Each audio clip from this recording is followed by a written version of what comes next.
கட்டுற கம்பில இருந்து அடிக்கிற ஆணி வரைக்கும் எல்லாம் குவாலிட்டியா இருக்கணும்ல. பிரகாஷ் போன்றவர்களுக்காகவே ஜிபிஆரின் டிஎம்டி கம்பிகள்.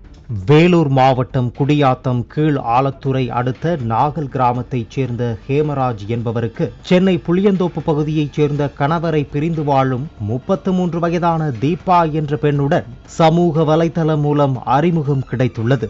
தீபா பணக்கார பெண் என்பதை அறிந்து ஹேமராஜ் அவருக்கு வலை வீசியுள்ளார். இந்த நிலையில் கடந்த 14ஆம் தேதி தீபாவின் தாய் சிவகாமி சென்னை புளியந்தோப்பு காவல் நிலையத்தில் தனது மகளை காணவில்லை என புகார் அளித்திருந்தார். இதற்கிடையே தீபாவின் செல்போன் குடியாத்தம் அருகே தண்டவாளத்தில் கிடந்துள்ளது. அந்த செல்போனை எடுத்த மாணவிகள் பெற்றோரிடம் ஒப்படைத்துள்ளனர்.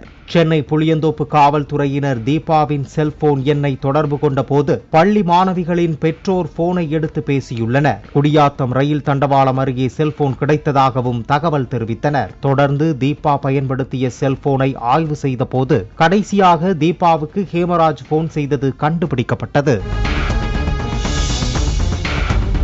உடனடியாக ஹேமராஜை கைது செய்த போலீசார் அவரிடம் தீவிர விசாரணை மேற்கொண்டதில் தீபாவை திருமணம் செய்து கொள்வதாக கூறி ஹேமராஜ் குடியாத்தம் வரவழைத்தது தெரிய வந்தது.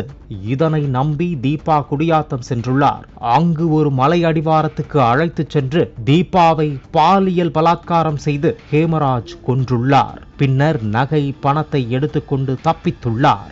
ஏற்கனவே ஹேமராஜ் மீது பல வழக்குகள் உள்ளன என்பதும் குறிப்பிடத்தக்கது. கட்டுற கம்பில இருந்து அடிக்கிற ஆணி வரைக்கும் எல்லாம் குவாலிட்டியா இருக்கணும்ல. பிரகாஷ் போன்றவர்களுக்காகவே ஜிபிஆரின் டிஎம்டி கம்பிகள்.